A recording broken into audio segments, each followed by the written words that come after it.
It all began with something small. A look, a smile, a spark I didn't expect. Her name was Clara, and she joined our office as a marketing assistant. I was her team leader, proud of my position, proud of how hard I'd worked to get there. I had no idea how quickly everything would fall apart. Clara was different. She had this warmth that made everyone around her feel lighter. She laughed easily, listened deeply, and had a way of making ordinary moments feel special. I was drawn to her from the start. At first, we were just friendly. We worked late together, shared jokes, talked about music, movies, and dreams. She'd tell me stories about her small hometown, and I'd tell her about the years I'd spent chasing success.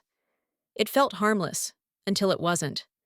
One rainy evening, we were the last two people left in the office. The windows were fogged, the city outside blurred and glowing. We were tired, laughing over something silly, when suddenly, silence filled the room.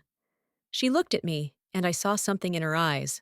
Something I didn't want to admit I'd been hoping for. I should have walked away. I should have remembered I had a career, a reputation, and a line I wasn't supposed to cross.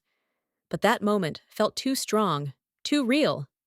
I kissed her, and that's where my life began to break. What started as excitement quickly turned into secrecy, stolen moments, hidden messages, a relationship we couldn't share.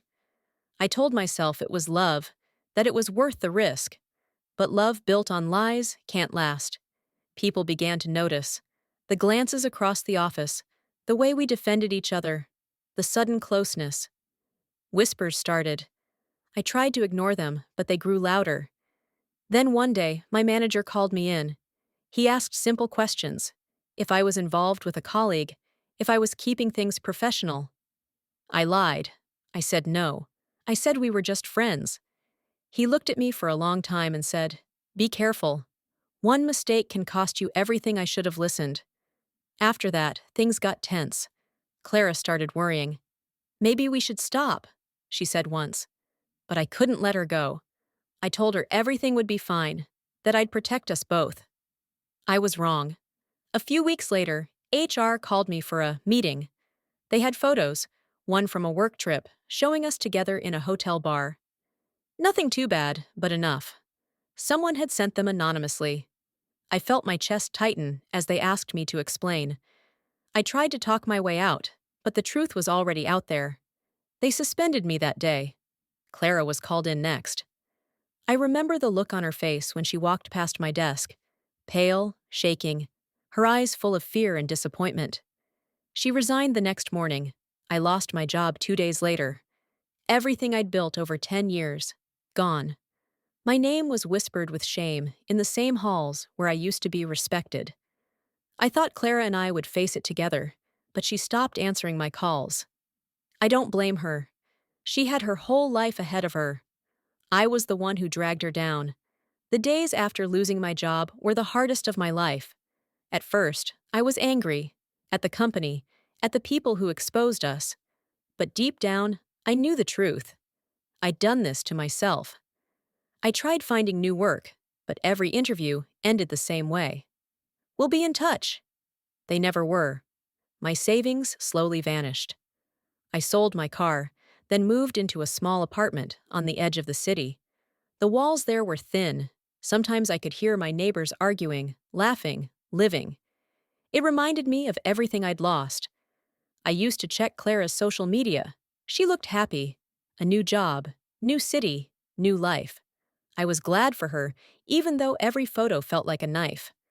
I wanted to message her, to say, "I'm sorry," but I never did. I didn't deserve her forgiveness. Now, I live quietly. I make coffee every morning, stare at the city through my window, and think about how one choice can change everything. I still remember that night in the rain, the warmth, the closeness, the feeling that it was love. But love shouldn't destroy you. Real love doesn't make you lie, doesn't make you hide, doesn't leave you broken. What we had was beautiful, but it came with a price I'll pay forever. Sometimes I walk past office buildings late at night. The lights are still on. People sitting at their desks, working hard, chasing dreams. I wonder if any of them are making the same mistake I did, thinking they can balance love and secrecy, thinking no one will find out. If I could tell them one thing, I'd say this: be careful with the lines you cross. Some can never be uncrossed. And if you're lucky enough to have something good, your job, your peace, your future, don't risk it for something that only feels like love in the dark. Because when the lights come on, all you'll see is what you've lost.